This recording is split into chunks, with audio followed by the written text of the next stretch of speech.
Hello, welcome to the RevelatorAlf podcast. It's back. I've been getting lots of emails, lots of messages saying, are you going to be doing more podcast style videos and releasing on Spotify and Apple and also on YouTube? And the answer is yes. I suppose a big update that I've been working. I've been working on lots of projects over the last couple of months, but I haven't really made any videos for 2 months, and well, it was since mid-June 2025 where I stopped making videos.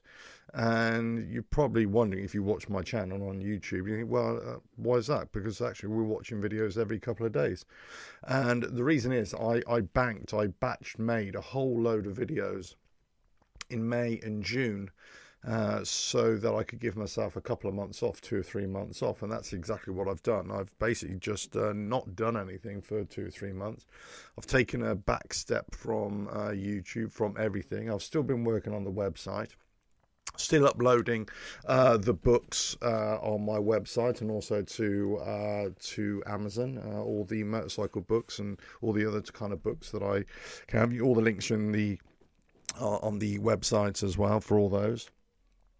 So I've been developing a store on Amazon as well. So any product that I have featured or I've talked about or that I use or something like that I feature in videos, they're in the Amazon store, which you can go and find. Again, all the links in the description. I've been developing more merchandise as well, and also a line of motorcycle clothing, well, t-shirts really. Again, so there's lots of different shops or different storefronts which you can go and access all via the website. And that was always my intention, really, to make the website more of a hub for everything. I've stopped doing the blog posts on the website. You may have noticed if you go to the website, all the information is there. And so I keep on getting asked about the Harley Davidson information, Softail information, and lots of manuals which I've put up there now as well. And that is all via the resources page, and you would have to click on the link Harley Davidson M8. And there's also a course there. You can go content creator course. It's a one-off fee to access all that information, and it's a lifetime fee as well. It's a lifetime access to that. So it's all there because it was always there for free of charge, but now I've added extra stuff into there as well. So it's just a one-off fee and helps to support the channel and the website as well. But really, what have I been doing over the last couple of months? Well, I've got to say it's been nice just working on bikes, riding my bike, just doing other stuff, not even thinking about YouTube. And I suppose one of the first things I'm going to be talking about is possibly selling my bike. And hold on before everybody sort of chokes on the cornflakes. Not my Harley. It's the other bike which I've got in the workshop, and I've basically got to a point where I've painted all the panels, the tank and everything, but it's really a temporary paint until it gets painted properly.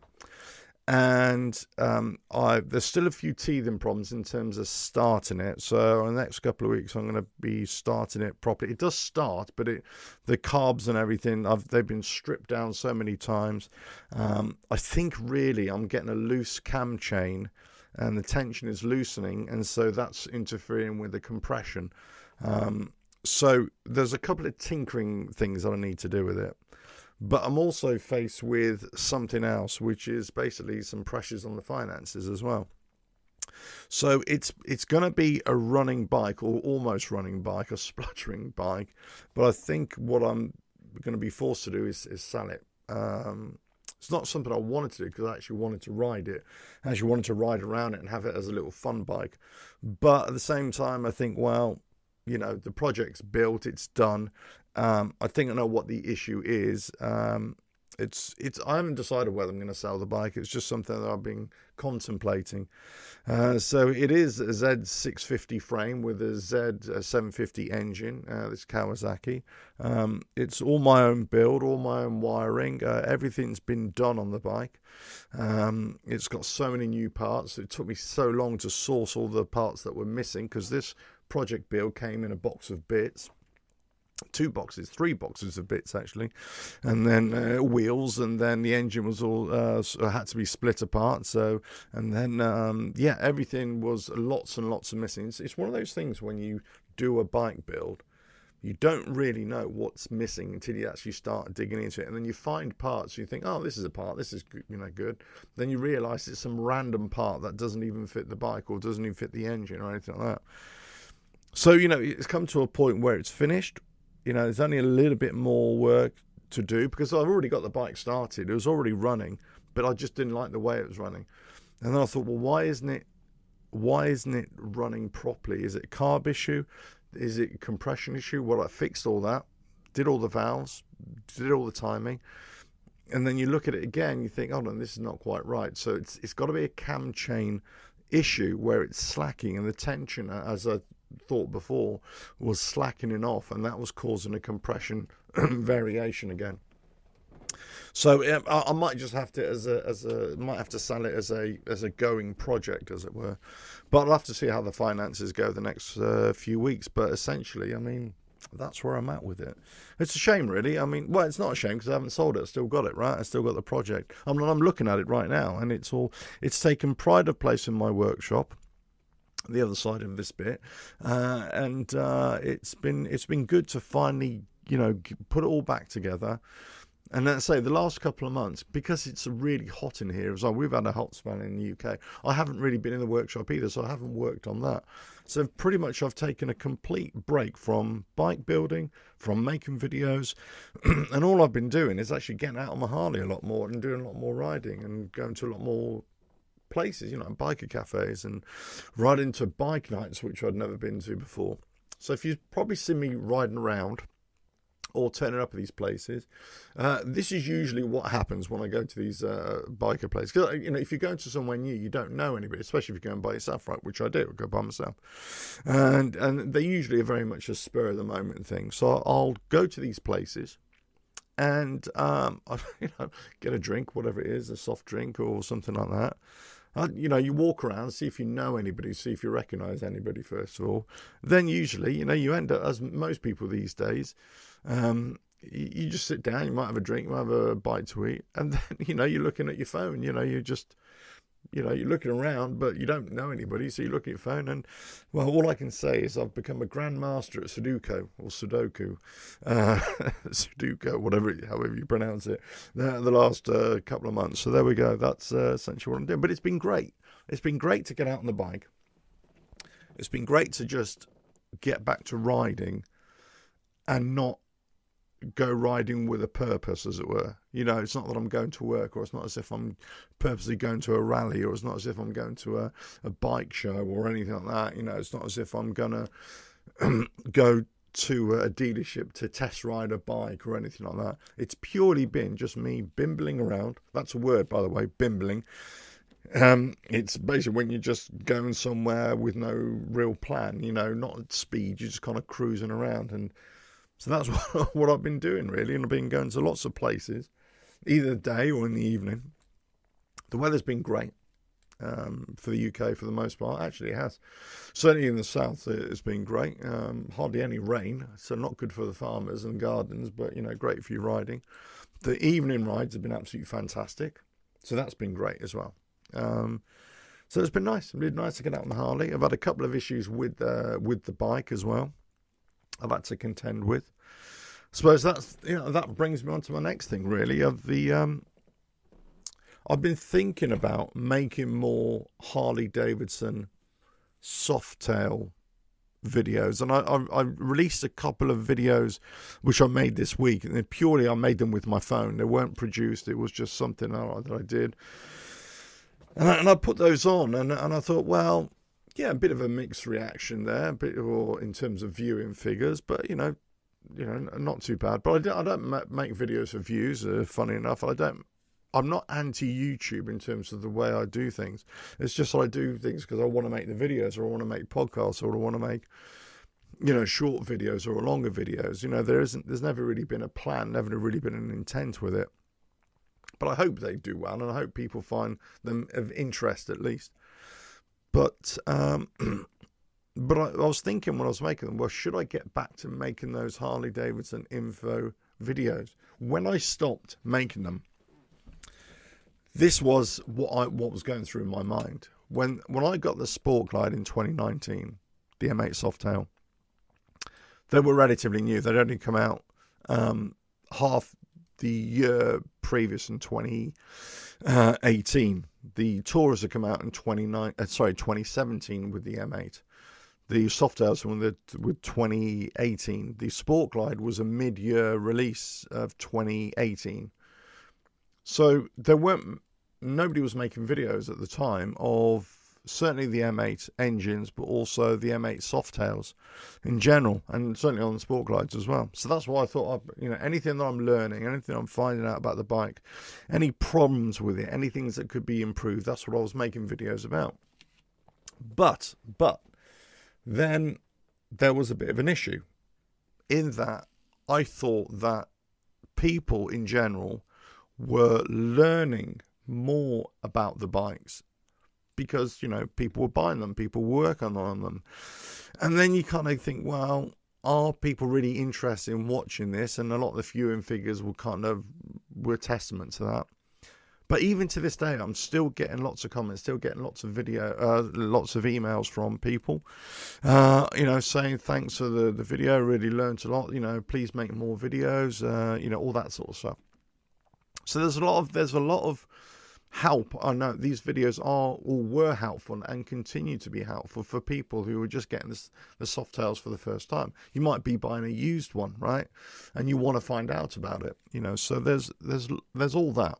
Because when you buy a bike, you don't know how to do things, right? You're going to have to teach yourself or learn. And the natural thing is go to YouTube and see if somebody's done it, or see if somebody's found an easier way to do or a quick fix. And that's pretty much what I was doing with the Softails the whole time. So I got to a point where I thought, well, they know this stuff, they've learned this stuff. And I just didn't realize, I just didn't think that there was any benefit in doing them. But I was saying at the time that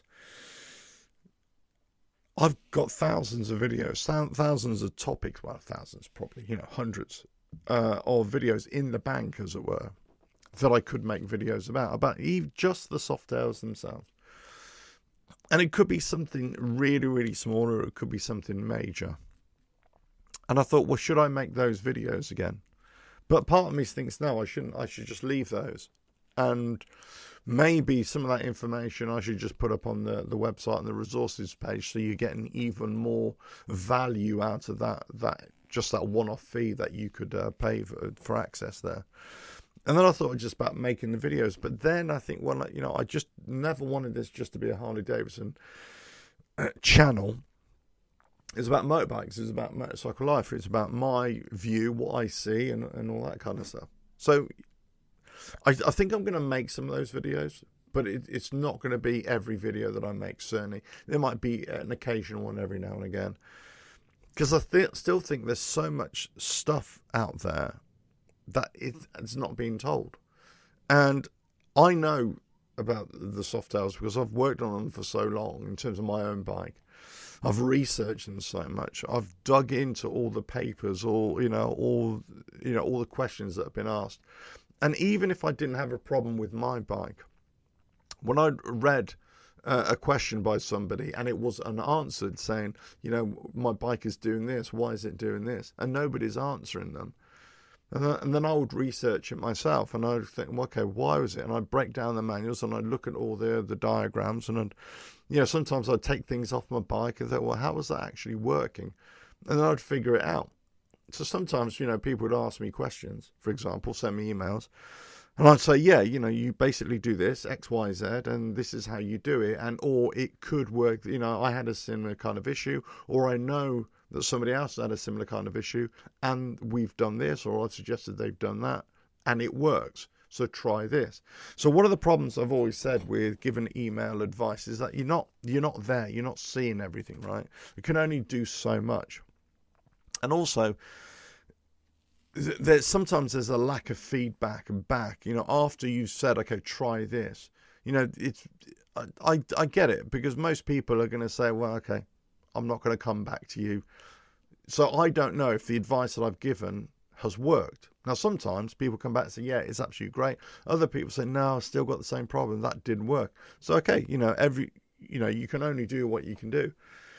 Sometimes symptoms on a bike lead you down one path, but actually it's something else. I remember for the longest time I was talking about my bike by the engine noise that it was making, and a lot of that's down to wear and tear. A lot of that I'm guarantee, or I'm absolutely convinced that it was down to the oil which I was using. It was a Castrol oil, and I've got a feeling it just wasn't right for my engine at all.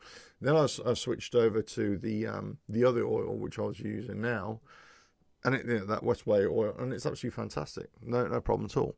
You're still getting that engine tick off the M8 engines. It's still there. And, you still think that the problem in terms of an M8 Softail, there's two major design flaws, I think, that makes you wonder, is there a problem with the engine? First of all, it's the ticking, which is coming from the head, right? So basically the opening and closing of the valves, and they can have, those arms can have a little bit of play in them, or get even greater play. That noise can be exacerbated or get worse by the quality of oil that you're getting through there as well. And also, so there's an issue there. I'm talking about stock engines here. I'm not talking about engines that have had work done, any stage upgrades or anything like that. So that's one thing I think that could have been improved. And maybe that could, whatever you do, you think if you've got a really high rattling engine, top end engine, you can have a look at that first of all. The other thing is those ACRs, those automated compression release valves. Sometimes they work, sometimes they don't. You can get this loud poppings sound anytime you kind of load up the engine as well. And and basically on the end of the ACR, there's like this little cap, and it can blow out, and basically it bypasses, and that's what's causing this kind of loud popping sound or banging sound as you ride along. And then if they're not seated right, if they start to unscrew as well, some of them unscrewed, you get that release as well. So and it's two design flaws that I think of just the sound of the engine that makes you kind of think this is it should have been better. So I always thought that over the Softails, they're great bikes. I've still got one. I love it. But at the same time, this is one of the reasons I thought, should I start making the videos again? Because there's so many areas on the bike, which I think actually, if you look out for this, you'll have a better riding experience, or a buying experience, or working on your bike, you'll have a better experience as well. But anyway, so I might get back to that. And I'll let you know if I do. One of the videos which I made recently was about releasing or changing the O-rings on the oil line manifold. So if you go to the channel, you'll see it. And I just made it with my phone. It was a quick video, really. One of the things which I didn't do, and so I had to basically, this is why I'm saying it now, I had to take the oil line manifold off again, and I had spare O-rings, and I thought, what, I've opened it up, let me put another set of O-rings in. But I actually cleaned up the face of the manifold, just scraped off, there was a bit of crud in there, scraped that off, and went over it with some very 1200 grit sandpaper, just very lightly, just to clean off the face of it, clean off the face of the manifold a little bit as well, because I was getting another oil leak, you see, even after I changed the O-rings. And it's basically because it wasn't pressured enough, because there was a bit of crud on the face and the manifold face, and it wasn't able to squeeze, even though it was torquing right, it wasn't the screws, they were being torqued up correctly, it wasn't able to squeeze the manifold correctly to compress the O-rings sufficiently, and I was still getting an oil leak. Now I've done it again, I've been out on the bike all afternoon today, and hey, great, no more oil leaks. Well, for now, right? For now. So that was a winner. So that's that's an update on a quick video I made. I actually watched the video back this morning, and I thought, crikey, I didn't do that. And that's one of the reasons I got the oil leak again, and I should have mentioned it, because I knew it. I'd read it in the manual, I'd read it in the works book as well to do that, and I thought, it looks not too bad. And I was wiping it down with a cloth and tissues, but I wasn't actually cleaning the surface or making the surface flush again. And I think that's what the problem was for me.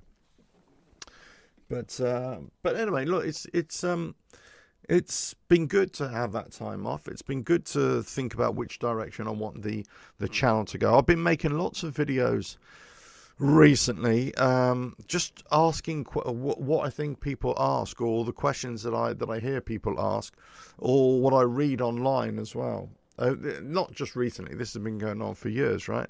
So I thought I'd make a whole series of videos addressing that. And it doesn't necessarily mean that, these are questions that I'm asking or questions that are relevant to my life or anything like that. But I thought I'd just make them. Yeah, sure, they haven't been well received. But again, this is not, when I say well received, they haven't got high viewing figures. But at the same time, I thought I'd just put them up there because somebody somewhere might be searching for that at some point, that very question. And I thought, well, at least somebody's addressed it. At least somebody's made a video about it. And some of them, they're a bit tongue-in-cheek. They're a bit, light-humoured. Some of them are more informational. Some of them are observational. But anyway, so there's a whole band of videos that were made. And I've got tons more here to add as well. And so, the future of the channel is really going to be going in, I suppose, the occasional Softail maintenance video, possibly, or working on specific issues or things that people haven't mentioned before. Maybe some odd product video coming out or stuff like that. Standard YouTube stuff. More questions, more observations, and I'm going to be always talking about bike industry as well. So a lot more of it is going to be coming in from the workshop here as well.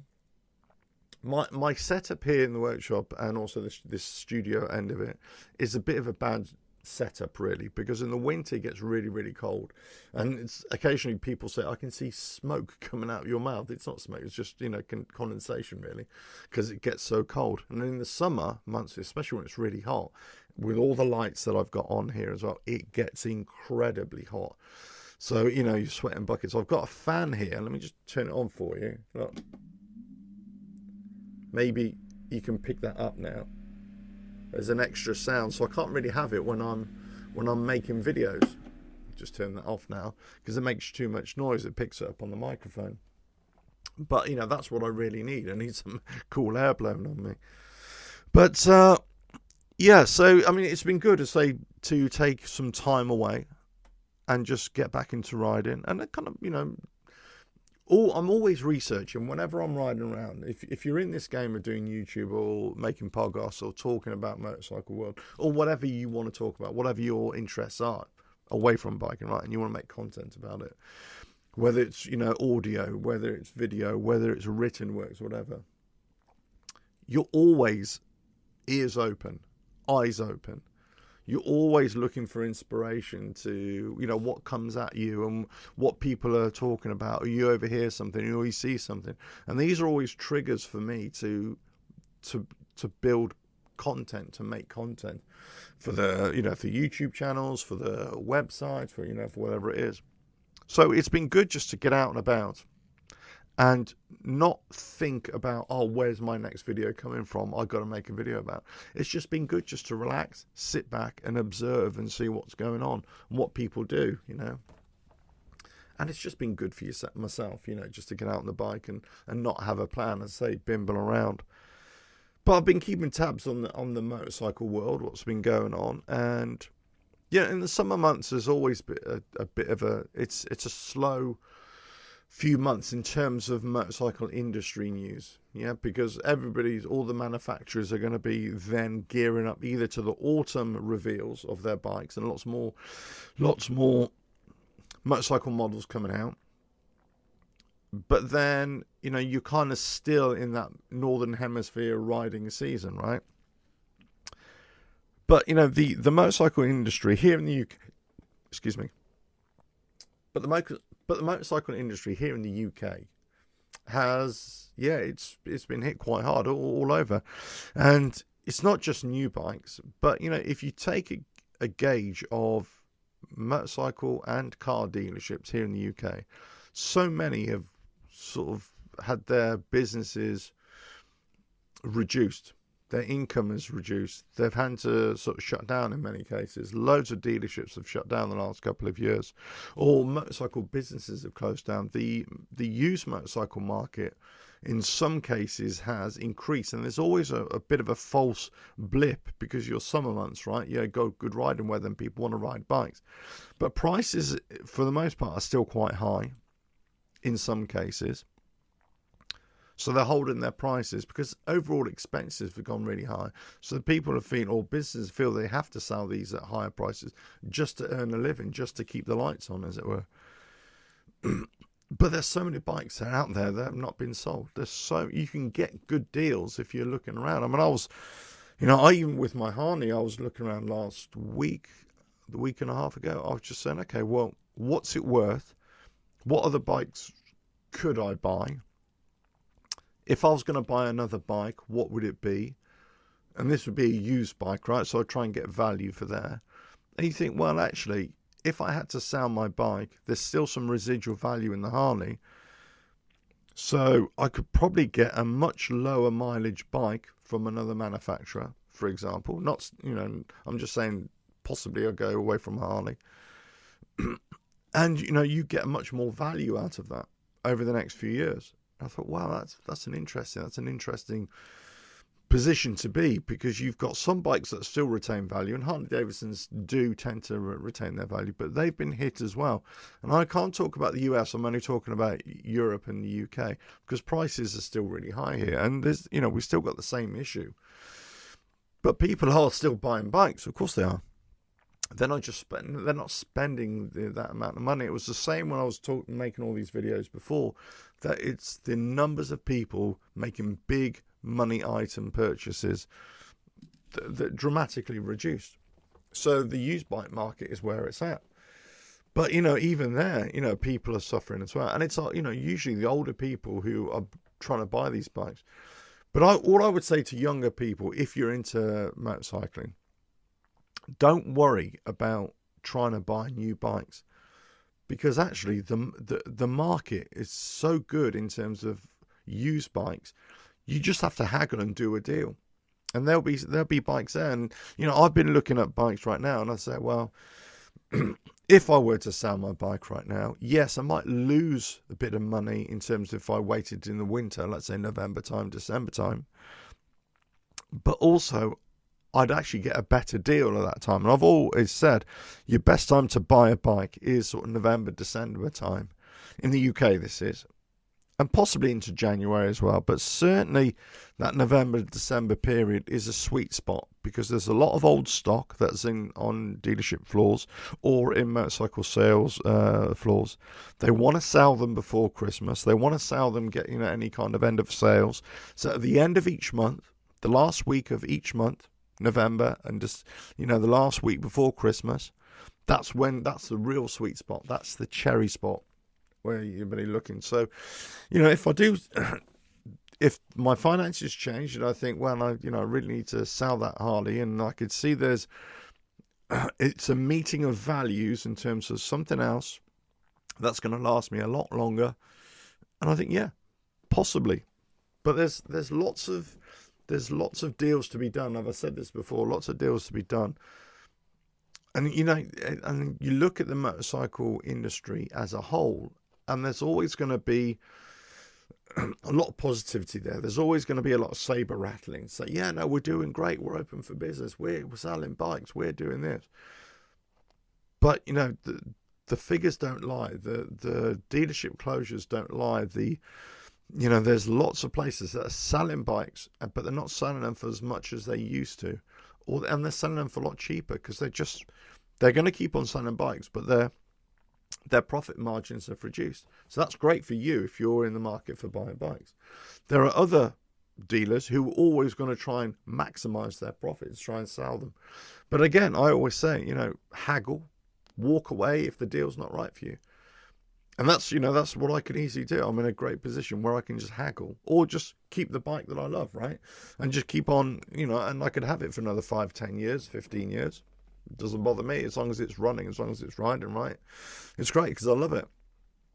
But at the same time, there could be deals out there where you could just look at the value of the bike and say, well, actually, I can get a bike that'll last me another 5, 10 years, 15 years, and or it'll be great. It'll be even better than Harley. And also, you got to think about, okay, if you're buying a bike and you have to start spending money on it and putting money on it just to keep it on the road, then at some point there's a false economy there where you're spending money on a bike that just isn't worth it, but also it's just too expensive to keep on the road. So then you think, well, and it's the same with cars, exactly the same with cars. We kind of have this love affair with bikes, especially, and you think, oh, okay, I'll just keep on spending money after it.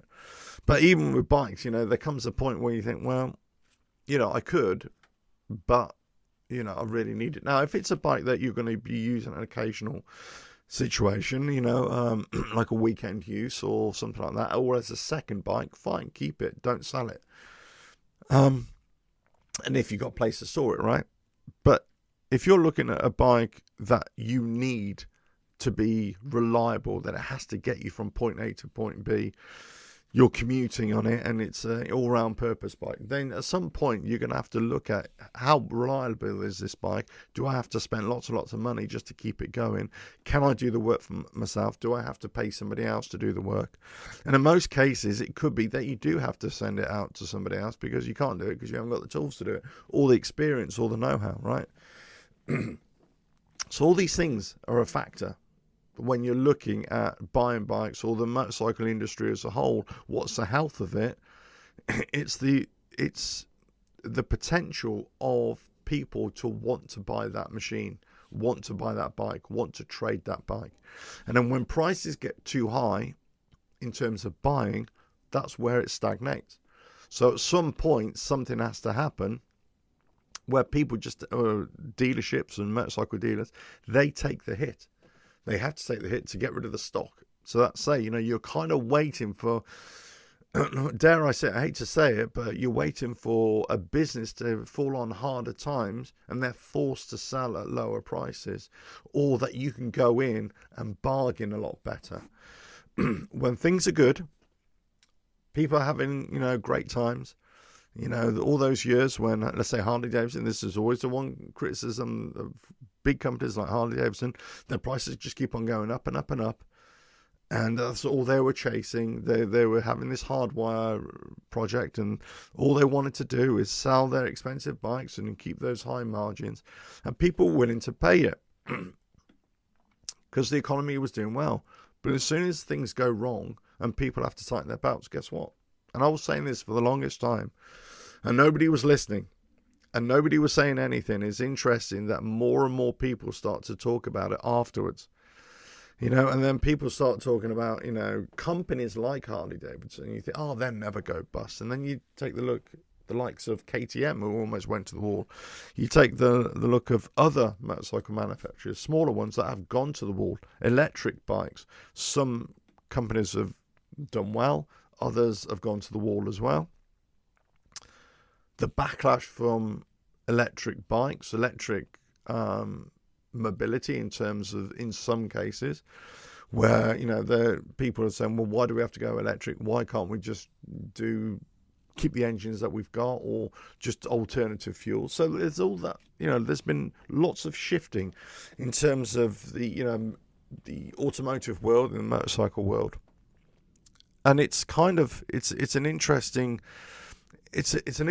place to be, because I don't think the health of the industry is that great, of what I can see. But we're still really into the motorbikes, right? We're still really into it. It's not, we haven't dulled our passions, but unfortunately for the industry, they need to sell new products. A lot of people, the ones that I can tell, are not interested in the new products. They're just interested in buying used or keeping what they've got and make it run for a few more years. And, just literally in the last week or so, they've reduced the interest rates on savings. The interest rates are coming down as well.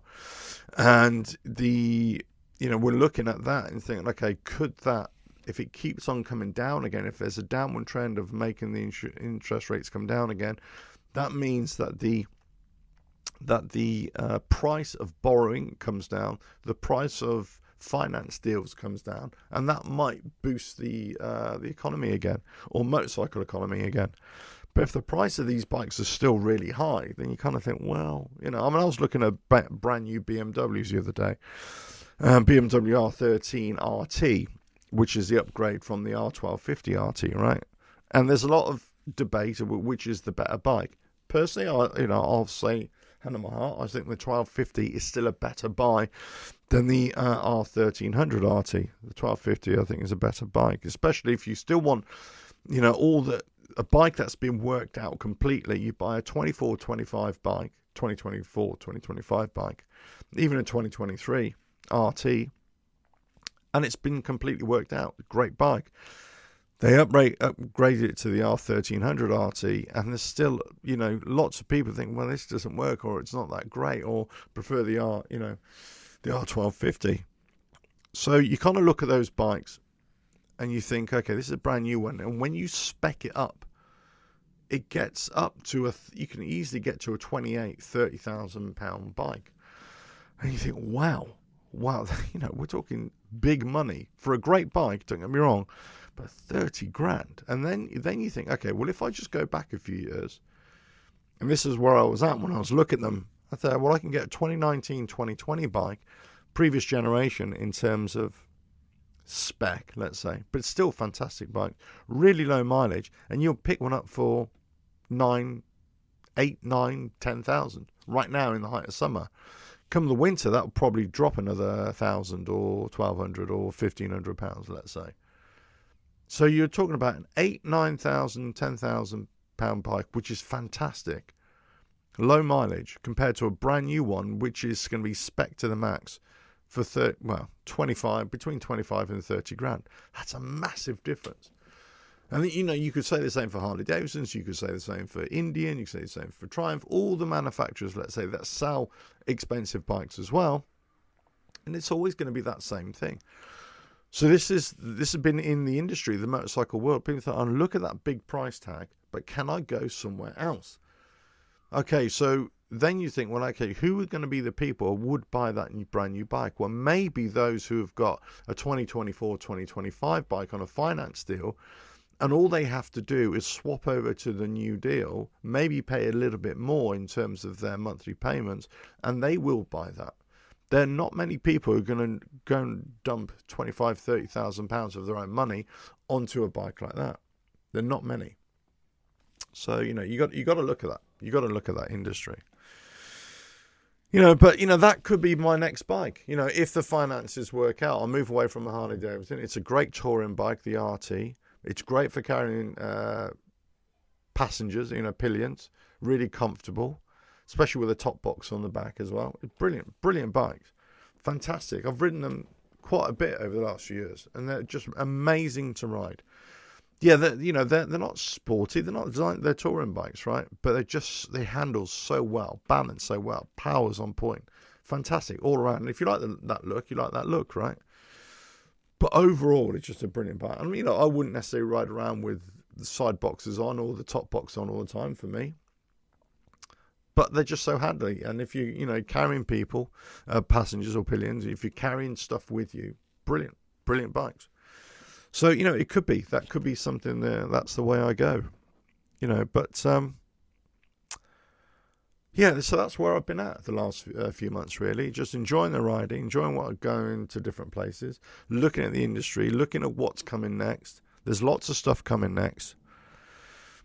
And then you look at, I suppose one of the things that you look at is, companies like Harley Davidson, because I got a Harley Davidson, I'm still interested in what they're doing. There was that kind of information that came out that they're going to sell a bike for less than $6,000. That means it's going to be $5,999, right? What bike is it going to be? They couldn't call it the Sprint. Looking at those Aramaki bikes from those days, and you kind of think, well, what is this bike going to be? So I don't think anybody's mentioned this, or not that I've heard. The question is, if you're an American, because as a European, as an English player, this doesn't bother me, right? It doesn't mean anything to me, really, right? But if you think United States, you're going to build a bike in the United States and sell it in the United States for $6,000 or less than $600, I think you're way off base. I don't think this is going to be an American-made bike. I'd be very surprised if this is an American-assembled bike, I should say. I'll be very surprised. And if Trump still has his way, you know, they're going to be hit with tariffs as well on that. Import tariffs as well. For all the parts that are going to come abroad, which are invariably going to come abroad. So to build a bike in the United States for you know, under 6,000, you know, less than, you know, a 250, 300cc, 400cc, 500cc bike, whatever it's going to be, I can't see it. So I've got a feeling it's going to be very similar to what they've already got from India and also from China. And it could be that they're going to be importing a lot of stuff on the sly, and not on the sly in terms of doing anything, but it's just going to be assembled in the US, or it's going to be something that's styled very much like those bikes. And they're really just going to have mass-produced parts that are interchangeable between the different models. So it might not look exactly the same, but there's going to be a lot of similarity. So I mean, that's where I'm thinking. You know, I've said that those X350s, X500s from China should be sold elsewhere. I know they're being sold in Australia. I know the X350s are used in the riding schools in the United States, but they're not sold to the public. But the X440, I think, certainly should have come to Europe and, you know, gone to United States as cheap bikes. But, you know, it really depends who's, you know, I think it's really the older generation are only really interested, only really care whether something's built in the US, for example. I don't think the kids of today are that really bothered. So these new bikes, these smaller bikes, are going to be targeted towards the new generations, right? The new generation rider, to get them into the fold, get them into the Harley Davidson brand. And this is one of the things I've always said about Harley Davidson. They need to attract new riders and into the brand as well. But, you know, look, if they can pull it off, great. When it comes, great. If they can come out with a few variants on it, great. But don't be surprised if there's going to be a big backlash from a lot of the Harley Davidson crowd over these bikes, especially if they're not fully 100% produced in the United States. And guess what? No bike that Harley Davidson makes is made in the United States, 100%. You know, well, the bikes that we get in Europe, they all come from Thailand anyway, right? So the factories over there. Now, mine was probably one of the last years that actually came in from the US, but all the other ones come from Thailand. Still built to the same spec and everything, but they all come from there. But these bikes aren't good. I can't see any other way that they're going to be produced in the United States for that price point. I say unless they're shipping in the parts, all that are being made from China. And guess what? Or China or India or whatever it is. There's lots of interchangeability on those parts as well. But they say, Harley Davidson says, they've been working on this design for a few years, or these bikes for a few years. Well, guess what? They must have listened to all my videos all these years ago, because I was screaming at them to produce these kind of bikes and make bikes that are going to be cheaper, that people are going to want to buy. As far as I'm concerned, they need to produce a lot more of those bikes to bring in new riders at lots of different levels. And you can still sell your Touras and your Softails and, you know, higher price bikes if you want, but they need to have more. And I was really disappointed with the Revolution Max engine bikes that they didn't. That seems to have been a bit of a failure for me for the most part in terms of overall success. And I made a video a few months ago where I talked about a Harley Davidson executive who was talking about, you know, the Sportsters that they made, and there's a bit of an issue there, and they couldn't get any marketability of those, or certainly profits out of marketing those bikes.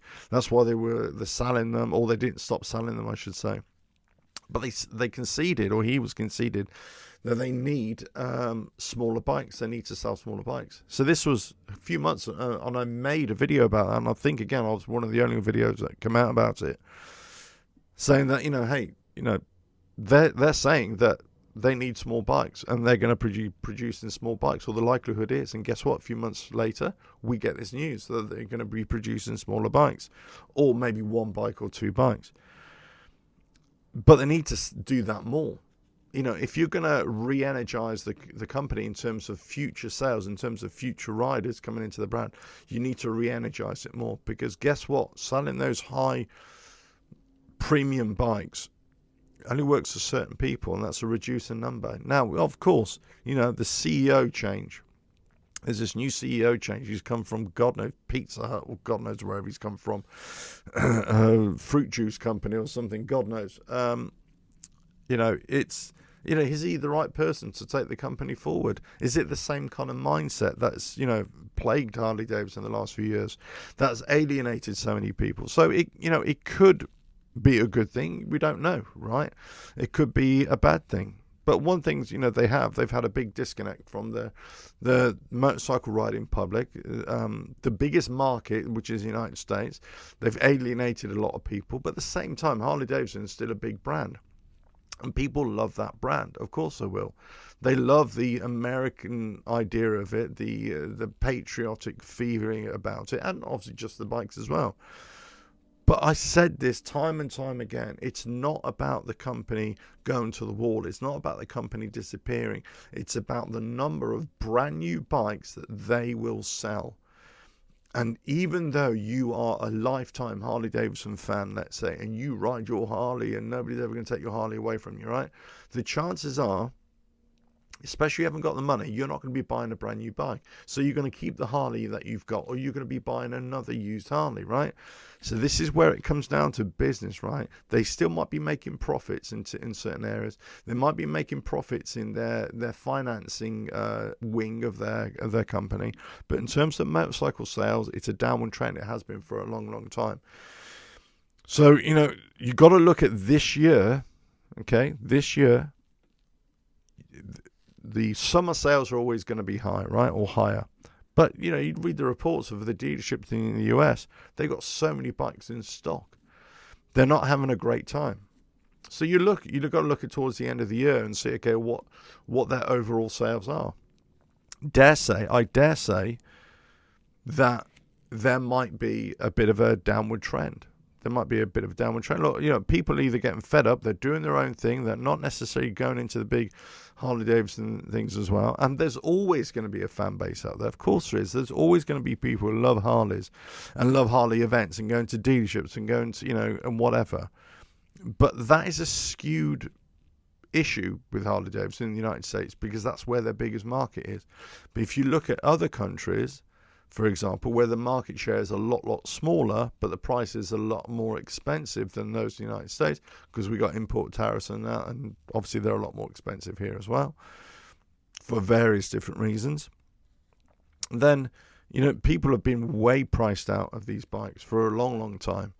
And, you kind of think, well, they still love the brand, but then all of a sudden, and again, I made videos about this, when dealerships are closing. There's been loads of dealerships that have closed in the UK, and it's still not a big country. The last couple of years, I think it's 10, 11, 12, something like that.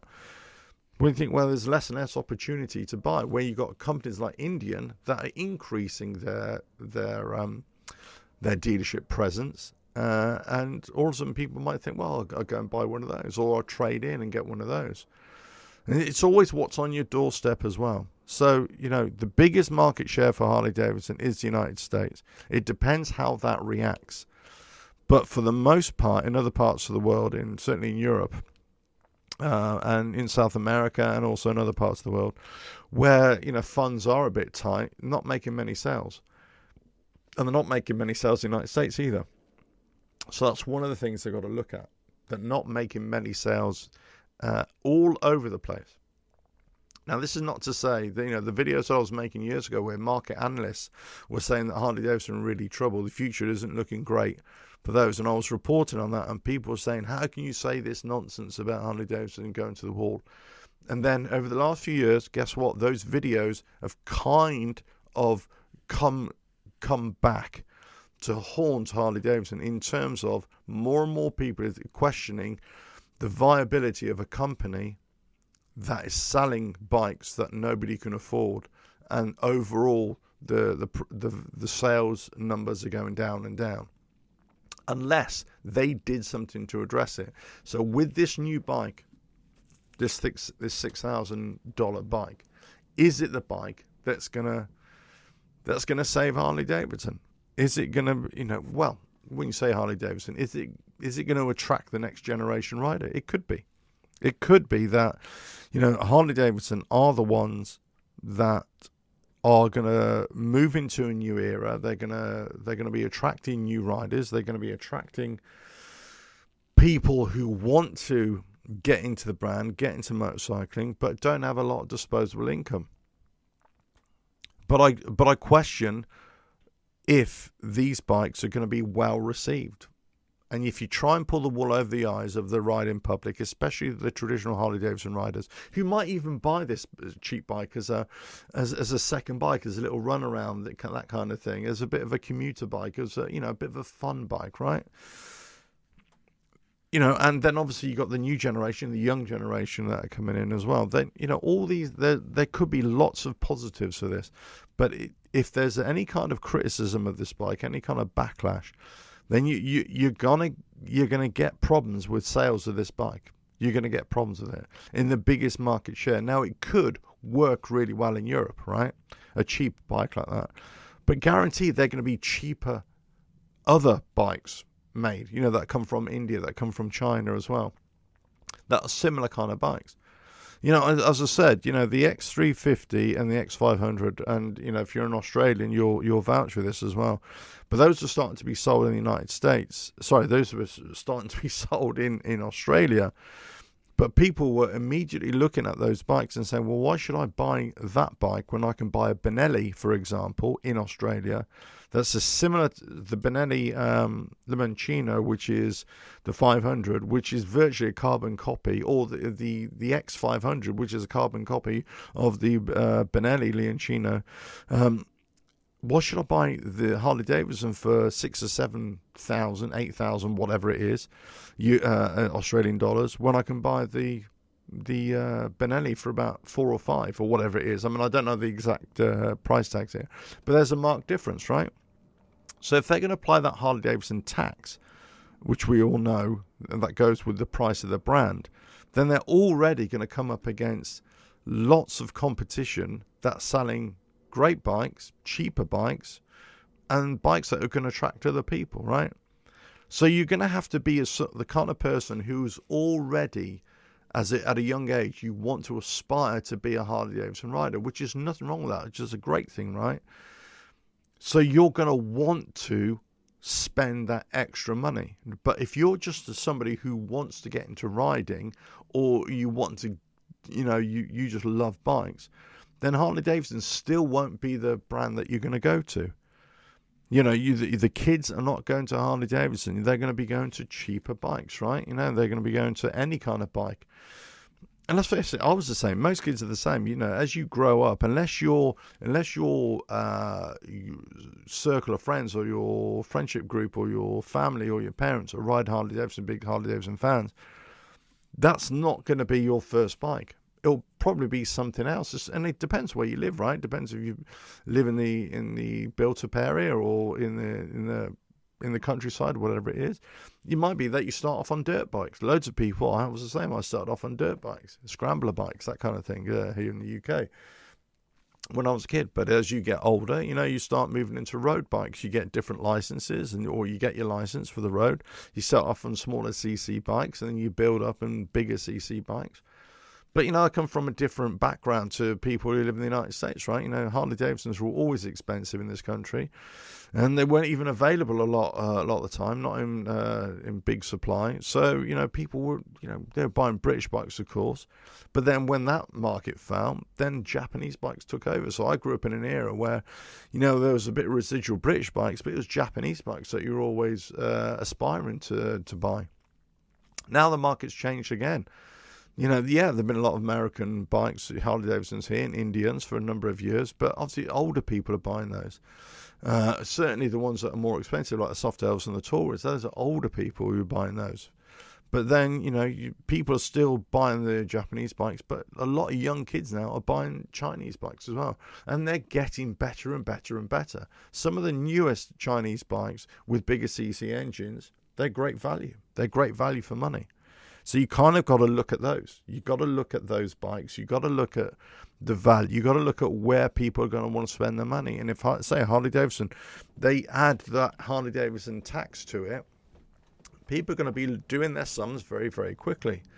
You know, there's no doubt they get sales, but are these the bikes that are necessarily going to save Harley Davidson? As I say, it depends how these are received. You know, when they sold the street bikes, that 500 and 750, and they weren't really well received, and also they're more expensive than a lot of other bikes in the sort of competition in the similar marketplace. But also, you got to look at where those bikes were being made. They weren't made in the United States; they're made in India. And then they weren't being sold in India because they're too expensive for the local people as well. Where, you know, they've done a lot better with the X440, which is made in India with partnership with Hero MotoCorp, but it's priced relatively competitively better as well. But they're always going to struggle with, you know, bikes that are made in India, and also other manufacturers. Let's say the Triumph with their 400s as well, which have been a fantastic success all over the world. So, you know, those bikes failed for Harley Davidson because they were just too expensive. Those street bikes, the 500 and the 750, they were just too expensive for what they are. And so, you know, again, aesthetics, it's beauty is in the eye of the beholder. You either like those bikes or you don't. But many people at the time were saying, I just don't like the look of those bikes. We don't like them. The same could be said for the Revolution Max engine bikes. A lot of people don't like the Nightster. A lot of people don't like the Sportster S. The Pan America is a different bike because it's an adventure bike, and for the most part, it's a great bike, right? And it's sold in great numbers for the first year and a half, let's say. But then those numbers fell off as well.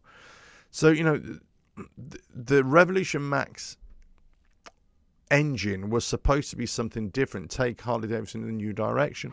But in terms of styling, in terms of pricing, in terms of who it was aimed at and who it's attracting, it hasn't really been an overall success. And also, you got to look at those bikes and say, what future models were they bringing out? I'm sure they had lots of other models that they were going to bring out. The Bronx, for example, was another one that everybody was waiting for. I saw the Bronx. I actually saw it in person. These were prototype bikes. They had around the shows, and they had it in one show here in the UK. And there was the Pan America at the time with its white and orange, you know, and grey livery. And then also you had the Bronx there as well. These are two bikes, and they were going to be bringing them out. And then they binned the Bronx. People are always saying, and people are still saying, when is that Bronx going to come out? Will it ever come out? And there's so many different things that they could have done with the Revolution Max engine bikes, but they didn't, and they stopped it, and they failed to really exploit what those bikes could have been, and given, you know, the new Harley Davidson crowd some bikes. They were trying to sell those bikes as to say, oh, look, you traditional Harley Davidson riders, you're going to want to sell these bikes. But actually, you know, you're going to want to buy these bikes, but you don't. They were never aimed at them. They should have aimed them and strategically aimed them at the new riders at a lower price point as well. And they never did that. And that was the problem with Harley Davidson in that regard. They kind of screwed up, really. And I think they screwed up. So the same will be for these new $6,000 bikes.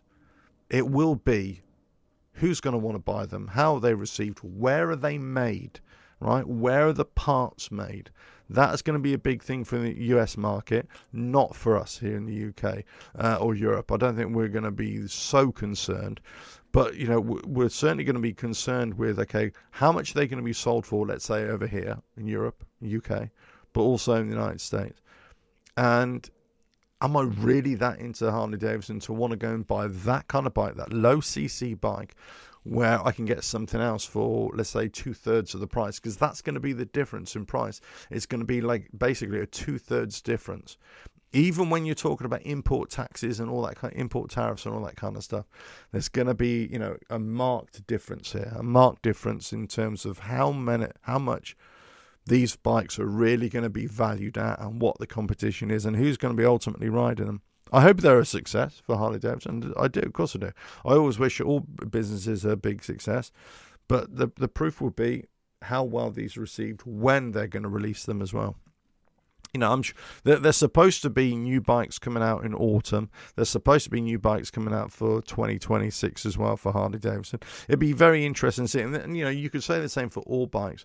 You know, if Harley Davidson releases $6,000 bike for Europe and American markets, then another manufacturer, let's say Indian, they're the ones who are going to have to catch up. Then they're going to have to produce something like that at that price point to then compete, because otherwise, if it is a success, people will go over to that bike.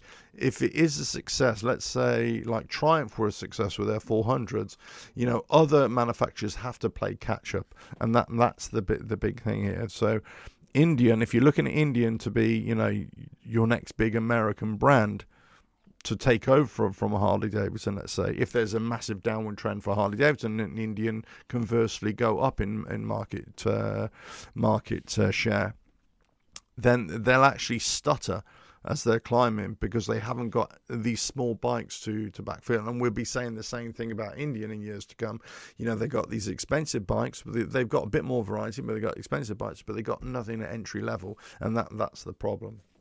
But anyway, listen, you know, Thanks for coming and spending your time with this podcast here. I've sort of rambled on for quite a long time, but I wanted to give you an update of what I've been doing, my thoughts on things that are going on in the UK, what I've been doing as well, what's coming in the future, but also some of the news of, you know, the Harley Davidson, this $6,000 bike, and you know, some things that I've been thinking about making videos on the Softails again, but also thoughts about maybe changing a bike and looking at the values of that and seeing where I'm at with it. So it could be that I sell a bike, whether the one in the workshop here, if I do decide to sell it, whether I trade in my Harley and I move away from Harleys as well. As I say, this was never a Harley Davidson channel, it's a motorcycle channel.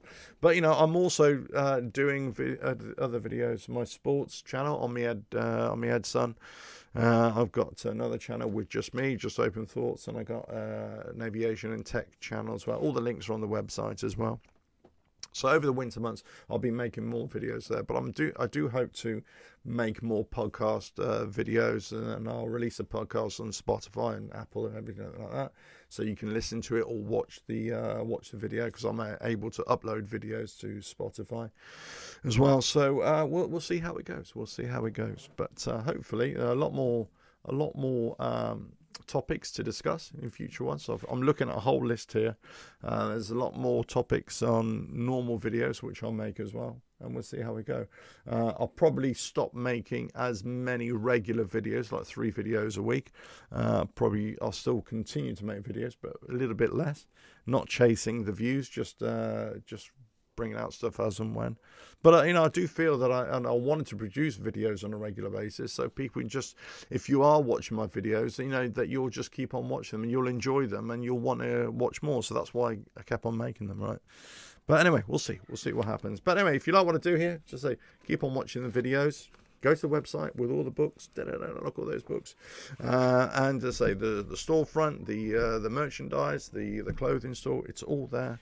All the links to all their creative media is all there. The audio podcast, the resources page, Harley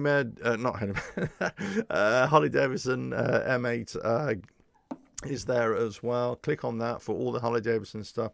Content creator course, if you're interested in that kind of thing. That was a course that I developed a year ago. You can just pay for it once and away we go.